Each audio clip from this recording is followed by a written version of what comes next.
Drake was hoisted above the enormous crowd in London's Finsbury Park as Whitney Houston's "I Will Always Love You" was played as fireworks illuminated the sky at the end of the first night of the Wireless Festival. He asked the crowd and event organizers to exercise some restraint. Despite the rigorous curfew, he maintained that art had its own schedule. Welcome to the Celebrity Rap Showroom, everyone. You're at the perfect place if you enjoy hip-hop drama and unvarnished, unadulterated celebrity moments. Remember to click the subscribe button. Drake had gone into the pit beneath the stage and was looking up at Lauryn Hill in adoration when she abruptly arrived on stage singing the energetic Fuji smash. Ready or not, he went back to the stage as she sang her strong song X Factor, which gave him the idea for his lively song Nice for What.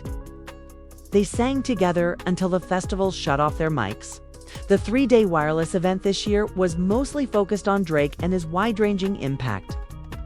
This instance stood out among the numerous partnerships and cameos that showcased various facets of his extensive reach. Hill has been a ferocious rapper and gifted vocalist throughout her career, fusing pop and hip-hop all around the world. She and Kanye West, who is now known as the "Are Drake's Obvious Foreigners." They both exemplify the kind of diverse, current, adaptable, and revolutionary celebrity Drake hopes to become. This was Drake's first major live performance in more than a year, set for a few dates on a shortened Australian tour early this year. His departure came after a turbulent time that included a heated feud with Kendrick Lamar, which included Lamar's song Not Like Us, which implied that Drake had a taste for younger women and went on to become a pop anthem, a Grammy winner, a highlight of the Super Bowl halftime show, and the focus of a lawsuit Drake filed against Universal Music Group, the parent company of both artists, for the majority of the last 15 years. Drake's future has frequently coincided with that of hip-hop and international pop. Drake's absence has caused a notable void in those conversations, which has made the last year especially puzzling. But the fallout from his altercation with Lamar has felt a little underwhelming. A perceived tension was frequently at the heart of their rivalry. Drake appeared to have less claim to the authenticity of Lamar's hip-hop, which was a purer style, while Lamar's achievements bolstered a conventional view of hip-hop ideals. Choosing sides emerged as a key motif in hip-hop last year. Drake and his selected performances at the event demonstrated a more inclusive, forward-looking approach, conventional way of thinking. Every night of Wireless featured Drake as the main act, and his set selection had a different theme. Rap takes center stage on one night, R&B on another, and dance and party music on a third. Drake regularly mentioned the calls he made to invite people, suggesting that many were eager to join him on stage. His performances featured guest appearances. These guest parts showcased partnerships, including joint ventures with British musicians J Hus, Skepa, He-Di-One, Dave, and Central C, as well as American rappers 21 Savage and Sexy Red.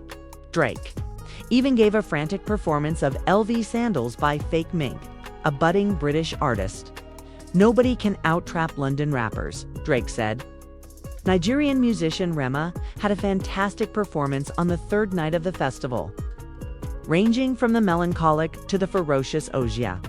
Mario, who sounded fantastic on Let Me Love You, and Bobby Valentino, who was a little less remarkable on Slow Down, were featured on the first night, which leaned toward sensuality. Wearing silk and carrying a glass of wine, Giveon sang a simple three-song set. One of the first R&B musicians to react to Drake's innovations in the mid-2010s was Bryson Tiller, who is featured on Exchange.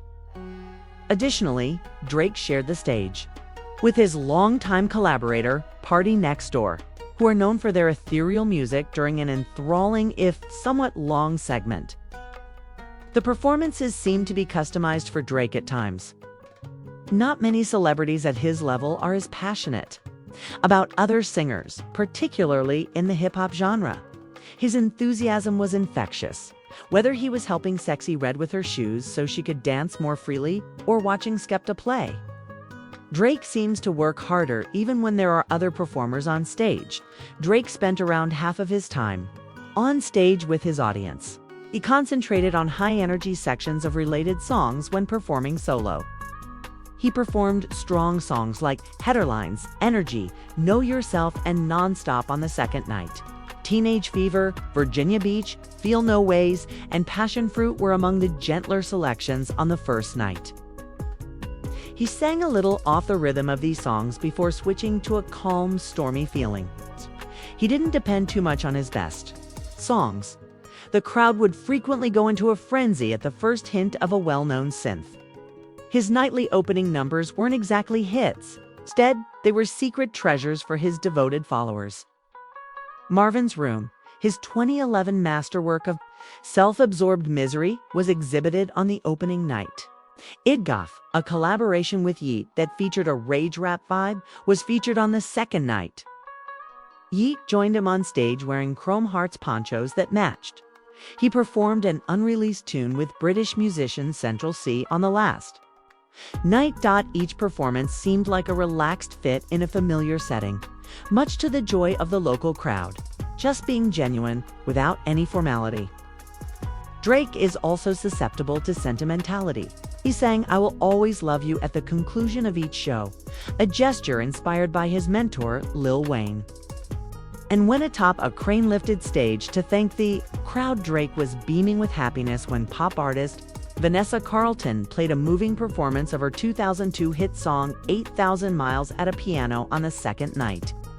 Right before that moment, featuring gifted R&B artists like Summer Walker and Sailor. Southern rap surrealism from Sabi, avant-garde British rappers Lance and C Folks, and Thima Guerrero. South African Amapiano sensation Uncle Waffles, and Nigerian neo-traditionalists Barnaba Boy and Otto doubled the lineup of performers before Drake each night paid homage to a variety of musical styles. Even while the weekend's main focus was happiness, Drake also tried to come off as confident. He wore a bull riding vest with the word "Stay Cocky" printed on it on the first night. He also organized his own media attention, sending a private plane to carry a group of well-known YouTubers and live streamers, including Aiden Ross, Bendadon, DDG, Los Palos, and Kyle Foran of Neilk, who produced non-stop online entertainment all weekend long.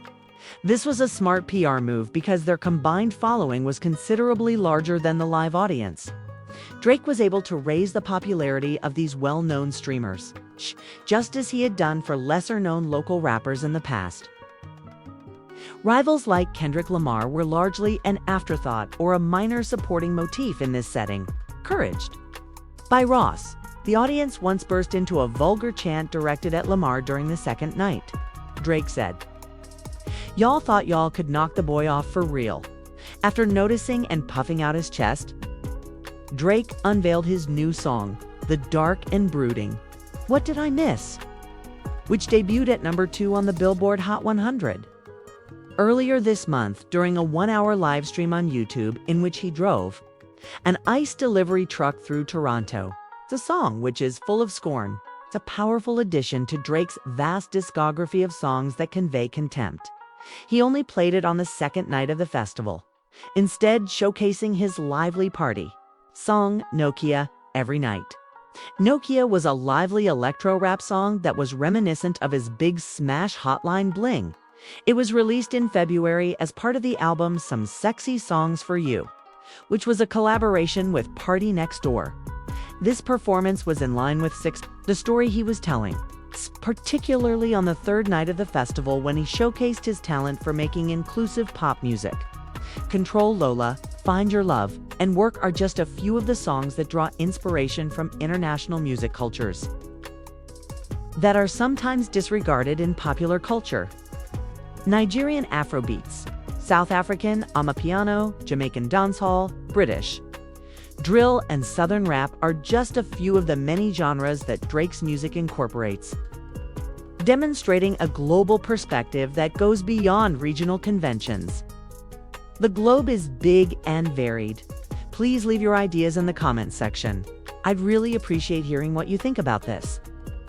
To keep up with this article, remember to like, subscribe, and enable alerts.